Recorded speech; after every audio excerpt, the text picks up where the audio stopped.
Assalamualaikum warahmatullahi wabarakatuh.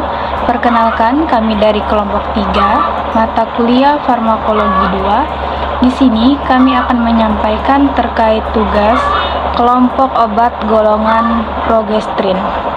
Sebelum itu, perkenalkan anggota kelompok kami, yaitu ada Darce Ayu Pratama, Della Santia, Dera, Safa Istiana, Rini Atika, dan Rizka Zakiatul Habibah. Baiklah, di sini saya akan menjelaskan obat medroksiprogesteron kelas antineoplastik hormon progestin. Untuk farmakokinetikanya, yang pertama penyerapan, konsentrasi plasma puncak oral untuk dosis tunggal 1,01 nanogram per mili, untuk dosis 2 kali 10 mg, dan 0,805 nanogram per mili, dosis 8 kali 2,5 mg. Untuk oral, dosis ganda 0,71 nanogram per mili untuk dosis 10 mg. Waktu plasma puncak oral dosis tunggal 2,65 nanogram per mili untuk dosis 2 kali 10 mg dan 2,22 nanogram per mili, dosis 8 kali 2,5 mg. Untuk oral dosis ganda 2,83 nanogram per mili untuk dosis 10 mg. Area under curve oral dosis tunggal 6,95 nanogram per mili, dosis 2 kali 10 mg dan 5,62 nanogram per mili, dosis 8 kali 2,5 mg. Untuk oral dosis ganda 6,01 nanogram per mili untuk dosis 10 mg. Yang kedua, distribusi terikat protein 90%, volume distribusi oral untuk dosis tunggal 78.024 liter 2 kali dosis 10 mg dan 62.748 liter 8 kali dosis 2,5 mg. Untuk oral dosis ganda 40,654 nanogram per mili, dosis 10 mg. Yang ketiga, metabolisme. Setelah pemberian oral, MPA dimetabolisme secara ekstensif di hati melalui hidrolisasi dengan konjugasi dan eliminasi berikutnya dalam urin.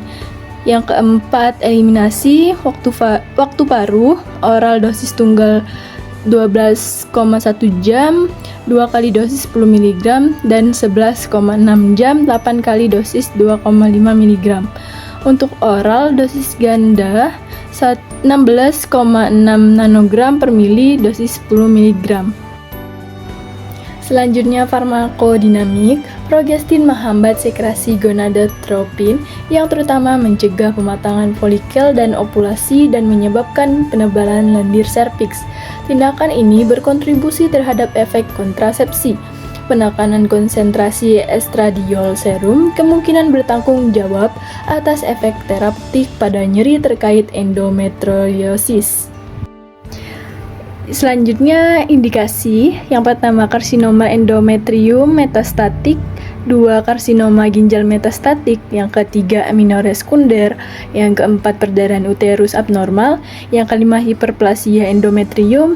Yang keenam, kontrasepsi. Yang ketujuh, nyeri terkait endometriosis. Selanjutnya, dosis. Yang pertama, karsinoma endometrium metastatik 400-1000 mg intramuskular setiap minggu. Yang kedua, karsinoma ginjal metastatik 400-1000 mg intramuskular setiap minggu. Yang ketiga, amenorea sekunder 5 atau 10 mg PO setiap hari selama 5-10 hari. Keempat, perdarahan uterus abnormal yaitu 5 atau 10 mg PO setiap hari selama 5-10 hari mulai hari ke-16 atau 21 siklus.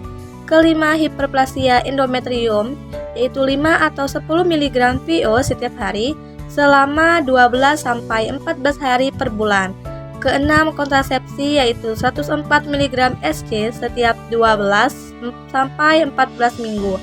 Nyeri terkait endometriosis yaitu 104 mg SC setiap 12-14 minggu. Kontraindikasi, yang pertama, perdarahan genital abnormal yang tidak terdiagnosis. Yang kedua, diketahui, diduga, atau memiliki riwayat kanker payudara. Ketiga, neoplasia yang diketahui atau diduga bergantung pada estrogen atau progesteron. Keempat, DPT aktif, PE atau riwayat kondisi ini. Kelima, penyakit tromboemboli arteri aktif, misalnya stroke, MI, atau riwayat kondisi ini. Keenam, reaksi anafilaksis atau angiodema yang diketahui. Ketujuh, gangguan atau penyakit hati yang diketahui. Kedelapan, kehamilan yang diketahui atau diduga. Selanjutnya, efek samping. Yang pertama, efek samping umum, yaitu perubahan berat badan, terutama peningkatan berat badan, sakit kepala, nyeri, atau kelembutan payudara. Perubahan suasana hati termasuk depresi, kecemasan, dan iritabilitas. Perubahan menstruasi atau perdarahan yang tidak teratur, mual dan kelelahan, jerawat, dan kulit berminyak. Efek samping serius yaitu trombosis atau pembekuan darah yang dapat mengarah pada kondisi serius seperti emboli paru, reaksi alergi berat, atau anafilaksis yang dapat ditandai dengan kesulitan bernapas dan pembengkakan wajah atau tenggorokan. Risiko osteoporosis dan penurunan kepadatan tulang terutama dengan penggunaan jangka panjang. Yang ketiga, efek samping jarang, yang dimana efek samping jarang namun dapat muncul adalah hepatitis atau gangguan fungsi hati, pembesaran payudara, atau produksi ASI yang tidak normal, pengaruh pada kesehatan mental, seperti kebingungan atau perubahan libido yang ekstrim. Interaksi obat yang pertama, medroksiprogesteron dengan nelfinapir tingkat keparahannya serius. Nelfinapir akan meningkatkan kadar atau efek medroksiprogesteron dengan mempengaruhi metabolisme enzim hati atau usus CYP3A4. Hindari atau gunakan obat alternatif. Yang kedua, medroksiprogesteron dengan voriconazole tingkat keparahannya serius. Voriconazole akan meningkatkan kadar atau efek medroksiprogesteron dengan mempengaruhi metabolisme enzim hati atau usus CYP3A4. Hindari atau gunakan obat alternatif. Yang ketiga, medroksiprogesteron dan brigatinib tingkat keparahannya serius. Brigatinib akan menurunkan kadar atau efek medroksiprogesteron dengan mempengaruhi metabolisme enzim CYP3A4 di hati atau usus. Hindari atau gunakan obat alternatif. Brigatinib menginduksi CYP3A4 secara in vitro. Pemberian kontrasepsi hormonal bersamaan dengan brigatinib dapat mengakibatkan penurunan konsentrasi dan hilangnya khasiat. Brigatinib dapat membahayakan janin. Wanita harus menggunakan metode kontrasepsi non-hormonal yang efektif selama pengobatan dan setidaknya 4 bulan setelah dosis brigatinib berakhir. Selanjutnya yaitu obat norethindron, kelas atau kategori progestin. Mekanisme kerjanya, progestin menghambat sekresi gonadotropin dari kelenjar pituitri, mencegah pematangan folikel dan ovulasi, merangsang pertumbuhan jaringan payudara. Farmakokinetika, absorpsi, ketersediaan hayati 64%, waktu puncak plasma 1-2 jam, distribusinya VD 4 liter per kilogram, terikat protein 61%, metabolismenya di hati hasil metabolit yaitu metabolit sulfat dan glukuronida tidak aktif. Eliminasi waktu paruh 4-13 jam. Ekskresi urin 33-81% dan feses 35-43%. Farmakodinamika, noretisteron adalah progestogen poten dan androgen dan estrogen lemah. Artinya ia adalah agonis poten reseptor progesteron dan agonis lemah reseptor androgen dan reseptor estrogen. Noretisteron sendiri memiliki afinitas yang tidak signifikan terhadap reseptor estrogen. Aktivitas estrogeniknya berasal dari metabolit aktif yang terbentuk dalam jumlah yang sangat kecil. Etinylestradiol yang merupakan estrogen yang sangat poten. Noretisteron dan metabolitnya memiliki afinitas yang dapat diabaikan terhadap reseptor glukokortikoid dan reseptor mineral kortikoid, dan karenanya tidak memiliki aktivitas glukokortikoid, anti-glukokortikoid, mineral kortikoid, atau anti-mineral kortikoid. Indikasinya, Indikasi pemberian noretisteron diantaranya untuk pendarahan uterus disfungsional, amenore primer dan sekunder, endometriosis, sindrom premenstrual, penundaan periode menstruasi, dan adjuvan pada terapi sulin hormon estrogen yang bertujuan sebagai kontrasepsi oral. Untuk kontrasepsi oral progesterin saja 1 tablet 0,35 mg PO setiap hari, diminum pada waktu yang sama setiap hari. Gunakan kontrasepsi tambahan 48 jam jika dosis lebih dari 3 jam terlambat. Pemberiannya terus-menerus, tidak ada interupsi antar kemasan pil, mulailah minum pil pertama pada hari pertama menstruasi atau sehari setelah keguguran atau aborsi. Untuk pertimbangan dosis yang terlewat, minum segera setelah teringat. Gunakan metode kontrasepsi cadangan selama 48 jam jika terlambat, minum lebih dari 3 jam. Kontraindikasi yang pertama, hipersensitivitas yang terdokumentasi. Kedua, penyakit atau gangguan hati. Ketiga, perdarahan vagina abnormal yang tidak terdiagnosis. Keempat, kehamilan. Kelima, riwayat, dugaan atau diketahui adanya keganasan pada payudara. Efek samping umum obat drospirenon dapat menyebabkan efek samping umum seperti mual, muntah, diare, kelemahan, dan perubahan suasana hati. Efek samping seriusnya yaitu sakit kepala parah yang tiba-tiba, nyeri dada seperti ditusuk, sesak napas, batuk berdarah, menguningnya kulit atau mata, kehilangan penglihatan secara tiba-tiba.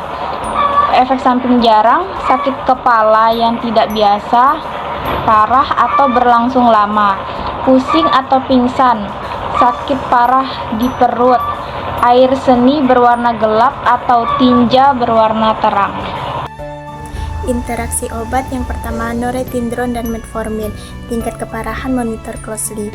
Norethindron menurunkan efek metformin melalui antagonisme farmakodinamik. Gunakan dengan hati-hati atau pantau. Yang kedua, norethindron dan clobazam. Tingkat keparahan monitor closely. Clobazam akan menurunkan kadar atau efek norethindron dengan memengaruhi metabolisme enzim CYP3A4 di hati atau usus. Gunakan dengan hati-hati atau pantau. Clobazam adalah penginduksi CYP3A4 yang lemah. Efektivitas kontrasepsi hormonal dapat berkurang jika diberikan bersamaan dengan clobazam. Bentuk kontrasepsi non-hormonal tambahan direkomendasikan. Yang ketiga, norethindron dan topiramid. Tingkat keparahan yaitu serius. Topiramid akan menurunkan kadar atau efek norethindron dengan memengaruhi metabolisme enzim CYP3A4 di hati atau usus. Hindari atau gunakan obat alternatif. Hindari pemberian bersamaan kecuali manfaatnya lebih besar daripada resikonya. Bila diberikan bersamaan, kontrasepsi hormonal bukanlah metode kontrasepsi yang efektif dan dapat diandalkan. Penggunaan bersamaan dapat meningkatkan kejadian efek samping yang berhubungan dengan menstruasi atau amenor, dysmenor, dan menorrhagia. Obat drospirenon kelas atau kategori kontrasepsi hormonal pil KB. Mekanisme kerja, drospirenon bekerja dengan cara menghambat pematangan folikel dan ovulasi, sehingga mencegah terjadinya kehamilan. Mekanisme kerja, drospirenon atau Silinda adalah pil progestogen yang mengandung progestogen drospirenon yang berasal dari spironolaktan. Dalam dosis terapeutik, drospirenon juga memiliki sifat anti-androgenik dan anti-mineral kortikoid ringan. Obat ini tidak memiliki aktivitas estrogenik, glukokortikoid, dan anti-glukokortikoid. Hal ini membuat drospirenon memiliki profil farmakologis yang sangat mirip dengan hormon progesteron alami. Farmakokinetika pada obat drospirenon. Absorpsi drospirenon terjadi secara cepat dan hampir komplit. Volumetrik distribusi drospirenon pada saat steady state adalah sekitar 4 liter per kilogram, sebesar 95% sampai 97%. Drospirenon berikatan pada protein serum.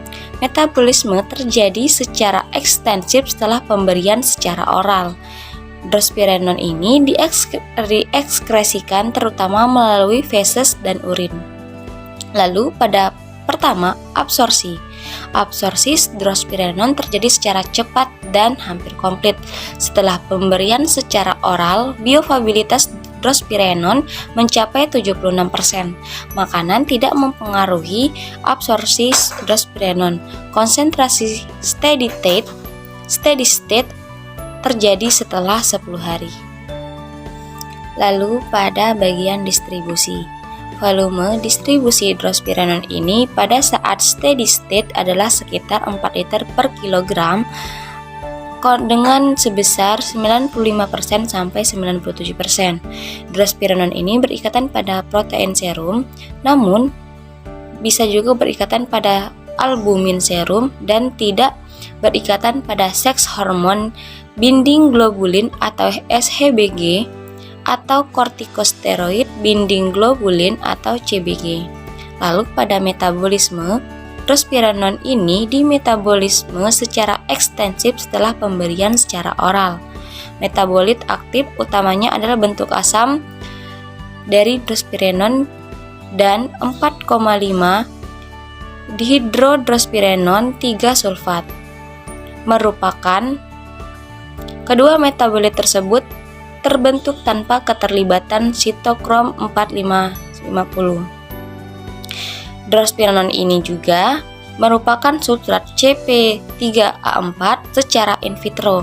Drospirenon ini mampu menghambat enzim CYP1A1, CYP2C9, CYP2C19, dan CYP3A4. Lalu pada eliminasi drospirenon ini setelah pemberian secara oral, kadar drospirenon di plasma menurun dengan waktu penuh 32 jam. Kecepatan clearance drospirenon ini di serum adalah 1,4 kurang lebih 0,2 mili per menit per kilogram. Drospirenon ini diekskresikan melalui feses dan urin dengan rasio ekskresi 1,2 berbanding 1,4. Lalu pada farmakodinamik, drospirenon memiliki efek kontraseptis. Drospirenon terjadi akibat penghambatan ovulasi. Drospirenon ini menunjukkan aktivitas antigonadotropik yang kuat dalam menghambat pemantangan folikel dan ovulasi dengan menekan LH. Drospirenon juga meningkatkan kekentalan mukus serviks dan menyebabkan penipisan pada endometrium. Lalu, drospirenon ini merupakan analog spironolakton yang memiliki aktivitas anti-mineral kortikoid, sehingga dapat meningkatkan ekskresi natrium dan air. Studi pada hewan menunjukkan bahwa drospirenon ini juga memiliki aktivitas anti-androgenik, yang dimana sehingga dapat menghambat ikatan dihidrotestosteron atau DHT ke reseptornya dan mencegah sintesis androgen di ovarium. Aktivitas anti-androgenik ini bermanfaat untuk terapi akne dan hirsutisme. Indikasi drospirenon adalah sebagai obat kontrasepsi oral pada wanita. Adapun dosis dan aturan pakai drospirenon. Dosis drospirenon ini ialah 2-4 mg per hari. Drospirenon sebagai pil KB tunggal maupun kombinasi dikonsumsi 1 tablet 1 kali sehari. Pil KB dengan kandungan drospirenon idealnya diminum pada hari pertama haid. Kontraindikasi, penggunaan drospirenon dikontraindikasikan pada pasien dengan hipersensitivitas terhadap drospirenon atau komponen lain atau eksipien dari obat ini. Gangguan tromboemboli vena, adanya riwayat penyakit hati berat atau gangguan fungsi hati yang belum kembali normal, gangguan ginjal berat atau gagal ginjal akut, pendarahan vagina yang belum terdiagnosis, penyebabnya kehamilan atau dicurigai hamil. Efek samping, Efek samping umumnya yaitu mual, pusing, perubahan berat badan, sakit kepala, perubahan siklus menstruasi, atau pendarahan tidak teratur. Efek samping seriusnya pembekuan darah atau tromboemboli, tekanan darah tinggi, penyakit hati, reaksi alergi yang parah, meningkatnya resiko kanker payudara atau endometrium. Efek samping jarangnya yaitu ada gangguan penglihatan, nyeri dada, kesulitan bernafas, pembengkakan pada kaki atau tangan, depresi atau perubahan mood yang signifikan. Adapun interaksi obat drospirenon ini yang pertama ialah drospirenon dan magnesium sulfat, yang dimana dikategorikan minor. Magnesium sulfat dan drospirenon meningkatkan kadar magnesium sulfat dengan mengurangi pembersihan ginjal. Lalu yang kedua drospirenon dan aspirin. Nah, di sini ialah termasuk kategori serius yang dimana keduanya meningkatkan kalium serum. Lalu yang ketiga ialah drospirenon dan furosemide, di mana dikategorikan di monitor closely, yaitu meningkatkan kadar kalium serum dan furosemide menurunkan kadar kalium serum. Lalu, efek interaksi belum jelas, gunakan dengan hati-hati, ubah terapi atau pantau dengan cermat. Baik, itu saja presentasi dari kelompok 3. Kami akhiri. Wassalamualaikum warahmatullahi wabarakatuh.